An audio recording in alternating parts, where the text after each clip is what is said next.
Hello ladies and gentlemen, and welcome back to this set of videos. Today I'm going to be giving you an overview of the DICE model, and I'm going to be getting now into a little bit more of the graphical content of the model so that you can understand exactly how DICE works at the user interface level. So the DICE approach, if you look at the working paper for example, utilizes this general method. So what we do is we estimate the demand first. We then work out how many assets we need to build based on some understanding of existing capacity. We then cost up how many of those assets need to be built. And then when we've got the cost of those assets, we work out what it is to cost to connect a single user, for example, who may currently be unconnected. And then we basically work out the final results by multiplying the number of unconnected users by the cost of a single user, connecting an additional user. And this provides a bit of an overview for that. So we take the population in 2020, we use some estimates of the population growth rate, we take some estimates of smartphone adoption, we then basically model a hypothetical mobile network operator, which is essentially the standard approach that's used within telecommunication regulatory planning. And this hypothetical network operator has an average set of assets, of spectrum, and essentially it has to then try to serve a set of users, and we're able to use that approach as a way to understand how much it will cost to serve a single user. So that MNO must have, that mobile network operator must have a market share. So Verizon might have a market share of 30%. And then essentially there's a set number of users that are served by that one network, and their assets. Interestingly though, not everyone is actively exchanging traffic with the network at a single time. So maybe only between 5 to 10% of people are actually active and actively exchanging traffic and therefore using the capacity on the base station at any one time. And then eventually when we've kind of gone through those different calculations, we end up with an estimated amount of traffic that needs to be moved on an hourly basis, given some understanding as to how much we think each user might consume a month. So within DICE, there's quite a clear calculation method for how we go from population through to the number of users, through to the traffic being generated. And that's essentially this demand module here. Then essentially we have this network dimensioning part of the approach. Most of this is all hidden in the back end of DICE. So you don't really touch it when you're just using the basic interface, but I just want to kind of draw attention to how we do these estimates. So for example, to get the existing capacity in a particular decile, we have an estimate of the technology in place, how much spectrum is probably available now and in the future, and then also how many existing sites are present. And then from those three aspects, we can calculate the capacity that is provided already. And then what we do essentially is we look at how much required demand there will be and how much existing capacity there is, and then we can calculate how many additional new sites we will need in order to meet that demand, and also how many additional upgraded sites. So initially what you want to do is you want to upgrade your existing sites first, and then if you do that, that's cheaper than building greenfield new sites. And then if you run out of sites to upgrade, then basically you would build fresh greenfield sites, but that's arguably more expensive because you're not reusing many aspects of the civil engineering structure like the tower. And then once you've got that, essentially we're able to say how many components we will need, and we know what the costs broadly are for those aspects. And then we can build the sites hypothetically. And then essentially that provides us with a cost of those new sites that need to be built. And we can essentially develop a cost per user. So we run through the cost module that converts the number of sites that need to be built new or upgraded into eventually a cost per user for connecting an additional unconnected user currently. And then essentially we can multiply that cost per user by the number of unconnected users that we have. And that's going to produce total cost estimates. So within the model, we have multiple different tabs. So we have the index tab, which you're going to start off with, and it's basically just going to provide you a bit of information about DICE, It kind of explains what DICE can do, but it also importantly has some caveats for what DICE can't do. Okay, so this is an example of how DICE will look. Essentially, this is the index tab just over here, and essentially you are able to play with many of the different tabs that are actually set up. Okay, so here what we do is we have many of the kind of capabilities and caveats of the approach, and then eventually over here what we have is the results tab. Okay, so this is where you're going to essentially go and inspect those results which have been produced following the settings that have been developed. Within the README tab, again, there's a bit more information about DICE as a model and a bit of the kind of high-level method that I've already explained to you in a couple of the previous slides, for example, how the model kind of fits together. We have this background tab as a way to kind of help you triangulate how many unconnected users there are, not just globally. So, for example, here is broken down by unconnected internet users and connected users, but also kind of where those unconnected users are by IMF geographic region or by IMF income group. Okay, so we can very clearly see that many of those unconnected users currently are in emerging and developing Asia. About 1.7 billion of those of the people in emerging and developing Asia are still unconnected to the internet. And then essentially we have sub-Saharan Africa as the next largest group, okay, that needs to be connected. And then also we can see within the IMF income groups, for example, we've only got a very small number of users that need to be connected in advanced economies, okay, or at least comparative to other income groups. So only about 132 million people we need to connect in those, compared to about essentially 2 billion people in emerging market economies and about 1 billion people in low-income developing countries. So hopefully this provides you with a little bit of background context about where the current unconnected users are, and as a consequence where much of that investment is going to go in the future. So the General Settings tab, as you can see here, this basically provides a little bit of an overview to the time parameters, and you'll see it's kind of broken down by low-income developing countries, emerging market economies, and advanced economies. And essentially, the model's really set up to run over the next 7, 8 years, okay, so up to 2030. And essentially, the depreciation rate is the only aspect that can be altered in this particular General Settings tab. Okay, so anything that's highlighted in yellow is a user-defined option, and you can set that to something if you're interested in. Obviously, we've got the base value used here. And essentially, on these tabs, you'll always find on the right-hand side just a very small results evaluation panel. And what this is doing is it's giving you the DICE estimate here in green based on the current parameters that are set, and it's providing you with some context. So it's mapped up against the ITU estimate, which is a different study, the Connecting Humanity study.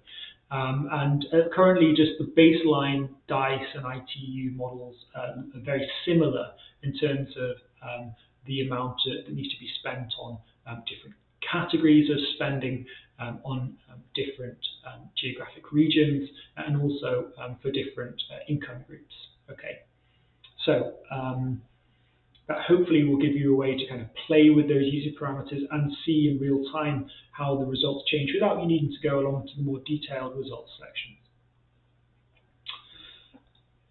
So the countries tab. So this is essentially where you're going to be able to select those yellow drop-down boxes and actually pick countries that you might be interested in. So we've got a random selection here that are interesting to look at, but you can actually go in and specifically click a country that you might be interested in, and then that will feed through into the rest of the model. Okay, so on the demand settings tab, it looks like there's a lot going on here, but really there's just two main parameters that can be set. Okay, so firstly we set the demand per month per user, so this is the traffic quantity. So I consume approximately 30 gigabytes per month on my cell phone. Okay, and that's fairly typical for high income countries, and probably a more data-intensive user than other people. But I think that by the end of the decade that we're in currently, about 40 to 50 seems like a reasonable average, okay, for how much people will be consuming. So that's gigabytes per month of traffic. And essentially what that does when you select these is that it breaks it down, the value that you select in terms of the monthly video streaming, number of hours per month that enables. So here 40 gig enables 80 hours at standard definition. It also indicates the data demand per day, so 40 gig per month in low-income developing countries would relate to about 1.3, equate to about 1.3 gig per day. And also daily video streaming, okay, so this would equate to about 2.6 hours per day. And then we also have the hourly mean data consumption here, and then also the hourly mean data rate. So actually, if you're consuming about 40 gigabytes per month, by the time you work out what the daily consumption is and the hourly consumption in that traffic volume, you can then work out how much per hour we need to deliver in terms of the speed of the connection, okay? So 40 gig per month would equate to about 0.25 megabits as a connection speed that needs to be delivered in order to enable that. Okay, and to be honest, that's the kind of minimum that would need to be enabled during the peak hour of the day. But ultimately, if you were on the network for many other hours when you're not in a busy period, on 4G LTE, so the technology that we're delivering, you could see up to 80, 90, 100 megabits per second that each user could get. So this looks low, but actually this is almost like a minimum required speed that needs to be delivered to enable that traffic. And as you increase the amount per month that people are going to consume, you need to obviously deliver a higher hourly mean data rate to users. So kind of a minimum required data rate to shift that traffic. Okay, so also within this section we have the ability for you to play around with the number of active users. So this is set to, it's about 1 in 20 users who are actively exchanging data with the network, okay? But we have a higher quality of service in those countries that expect high quality of service, so advanced economies, but also in emerging market economies, whereas we generally have more conservative assumption in low-income developing countries. Currently, just about 5% of users are actively using the network at once. And this kind of matters because it's going to generate more traffic. If there are more active users, then we have to build more infrastructure to meet that demand. But it's important if you want to ensure that people have a reliable service. Okay. And within this particular part of the model, you can look at how the data distribution changes over the hour of the day based on the parameters that you've set in here. Okay, so that's a kind of a nice way to understand how the traffic distribution changes on an average day.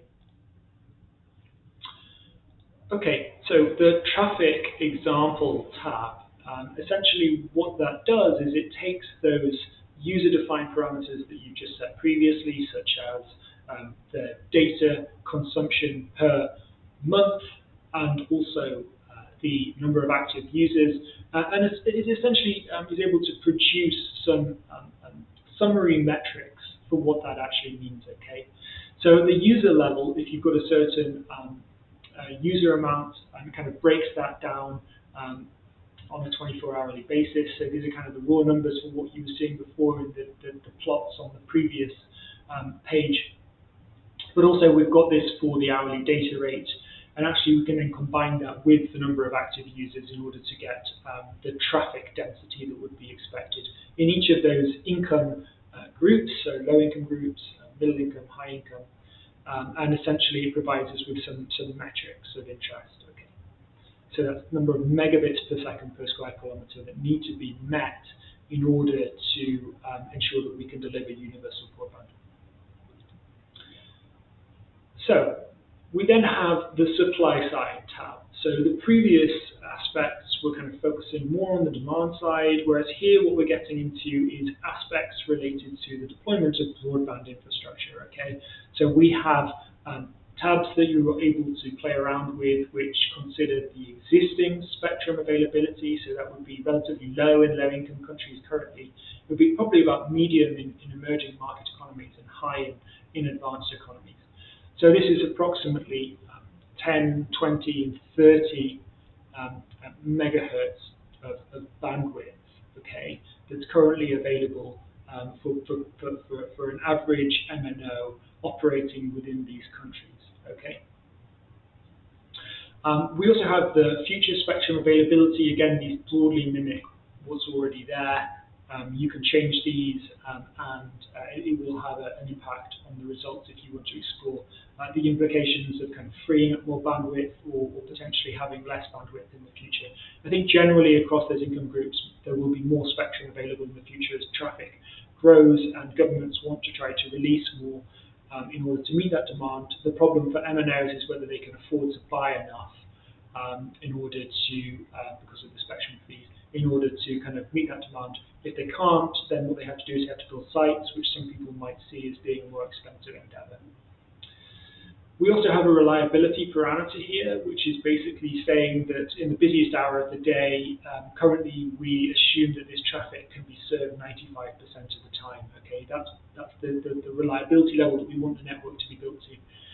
If, for example, you wanted to release that, you might say, reduce that, you might say that you only require it to be met 50% of the time. You could change that parameter yourself. We also have this parameter here which looks at the satellite coverage density. So essentially this is saying that areas that are under 1.6 people per square kilometre would be assumed to be operating using purely satellite. Okay, so the model doesn't cost up how much it costs to deliver connectivity via 4G infrastructure. It just flips to basically trying to deploy satellite services in those very hard to reach locations. Okay, so I mean it's really going to be financially impossible for us to deploy fibre everywhere in the next 8 years, and therefore in those really hard to reach areas, you know, the middle of the Sahara Desert is one prime example. You really are going to be relying on satellite connectivity in those locations when there's very low population density. So the cost setting tab.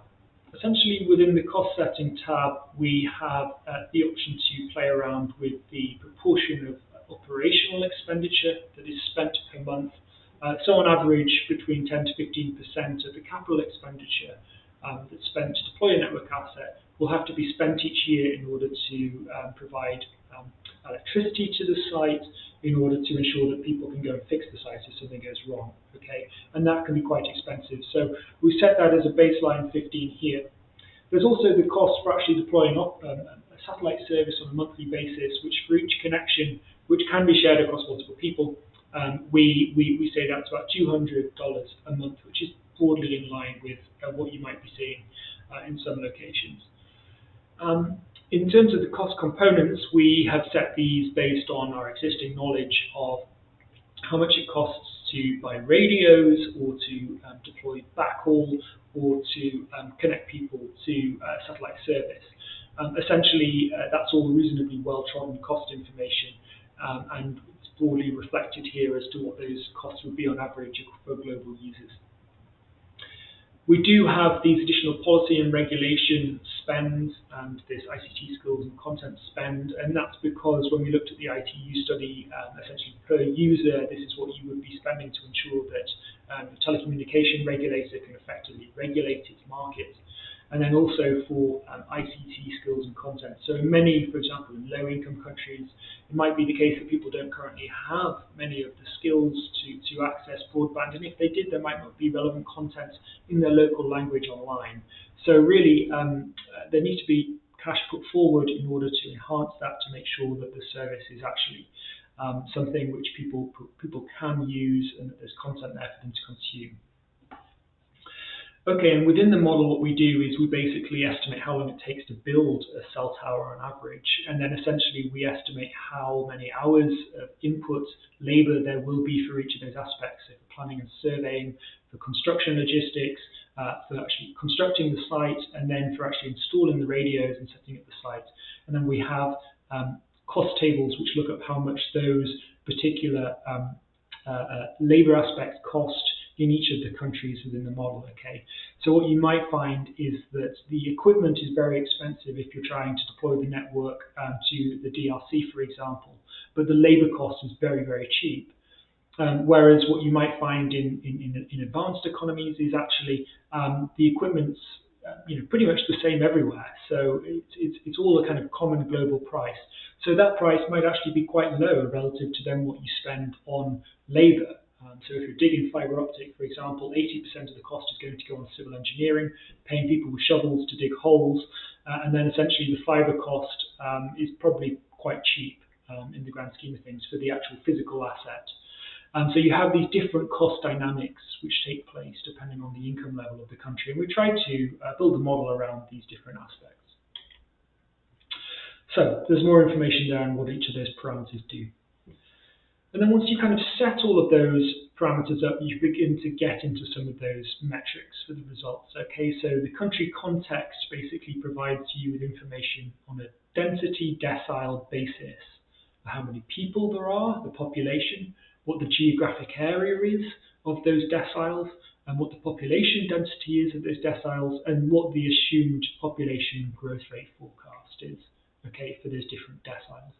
We also present graphs that you're able to inspect, which focus on the number of unconnected users estimated per decile. Generally, you're going to see more of those unconnected users located in the more rural, harder to reach areas where maybe there's no existing infrastructure. So the country demand tab then basically presents metrics which indicate how much demand there is present in each of those density deciles. So decile 1 is essentially the highest density decile, so this will be all of the urban areas, whereas decile density 10 will be all of those low population density areas where you've got very few people, okay? So all of those areas are ranked in each of the deciles. So you've got high population on the left, low population density on the right. And then essentially we've got obviously many more smartphone users in that first decile, and they decline to the right-hand side of the graph. As you end up with lower population density, you have far fewer smartphone users. We also convert this into the number of active users that's actually accessing that hypothetical mobile network operator network, and also look at the traffic density for those density deciles. So results.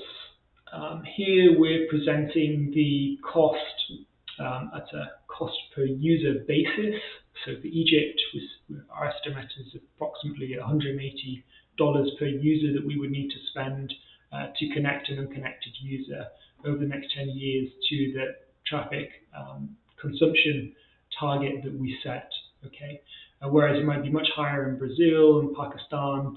And this is kind of understandable when you look at the distribution of the costs. Okay, so for large parts of Brazil, where you have very low population density, satellite's going to be the key way people are going to get internet access, and therefore remote coverage here, which is the satellite aspect, is basically a very, very large portion in Brazil. Whereas that contrasts quite strongly with Pakistan, which obviously has comparatively very, very high population density. Okay, so that gives you a little bit of an understanding of the cost per user, and then essentially you can look at the next tab, which provides you with the total cost for each one of those countries. And again, you're going to see quite similar quantities in terms of the composition of that cost, but you are going to basically have that cost per user multiplied by the number of unconnected users in each of those countries. And that's how we get this this aggregate cost. Okay, so actually we can see that the cost is going to be much larger for Pakistan than it is for Brazil, even though the actual distance in the previous slide was very small. Okay, so Pakistan is only a little bit more expensive than Brazil, but the reality is that we've got many more unconnected users in Pakistan because we've got a very large population. Okay, so moving on to the global cost, whereas those previous metrics were essentially at the country level, what we're looking at here is the global cost, and that global cost is broken down by IMF income group. Okay, so really, because we've only got a very small number of users in advanced economies, the actual cost necessary to deploy infrastructure for universal broadband in those the countries that are in that income group is very small. Okay, whereas the reality is the largest amount of investment is going to have to go into emerging market economies where we have a very large number of unconnected users. In second place, low-income developing countries are going to need a lot of additional investment as well in order to provide universal broadband. Okay, so it's just about over $300 billion estimated for emerging market economies. and approximately $100 billion estimated for low-income developing countries. We also get those cost comparisons across the IMF regions, okay, and that's broken down based on the cost composition which we've used all along. So it's looking at the mobile infrastructure capex, the amount of fiber that needs to be deployed, the mobile infrastructure opex, the amount of remote coverage that needs to be provided for satellite, and then the policy and regulation cost and the ICT skills and content cost. Okay, so we can see much of this again is going into emerging and developing Asia, with sub-Saharan Africa being the second largest region in need, followed by MENA and then Latin America. So finally, we basically just have more of those metrics which you saw in the initial settings windows, where essentially what we're doing is we're kind of benchmarking the DICE estimate against the existing ITU, so the International Telecommunication Union's Connecting Humanity estimate. And the ITU study is a little bit cryptic. It's not provided fully open source, so we have a general methodology that's provided, and this model does its best to replicate what's there, and it gets relatively close to estimating the cost composition relative to this existing study, but hopefully we've provided more of a kind of interactive tool that people can access with lots of kind of transparency around those input assumptions to the model ultimately, which in many cases we might have a lack of evidence for. I think the key point about DICE is that ultimately we've produced something that produces this kind of global comparison of investment costs.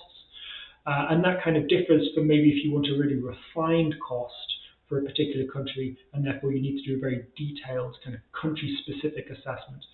So there's kind of a trade-off which we've accepted there, and that's a caveat to the model, but we think that this is a very good first kind of point of call for looking at how much needs to be invested to provide just very basic broadband services, and then once you've got that estimate, you can work out how you're going to spend it in a much more detailed way. So you can look at the working paper if you'd like more information. It provides a full written description of the model that's been produced, both mathematically and also it provides the results in more kind of detail. It provides a bit of a sensitivity analysis as well of the model that's been produced for different key aspects that we're interested in, like the quality of service, reliability aspects. Thank you very much for your time. Thank you for tuning into this longer and more detailed overview of the actual DICE model. Don't hesitate to reach out if you've got any further questions that you would like clarifying on the DICE model. And hopefully the materials that you've got and the actual model is useful for you. And should you require any further information, our contact details can be easily sourced and procured. So thank you for tuning in, and we hope that the DICE model has been useful for you.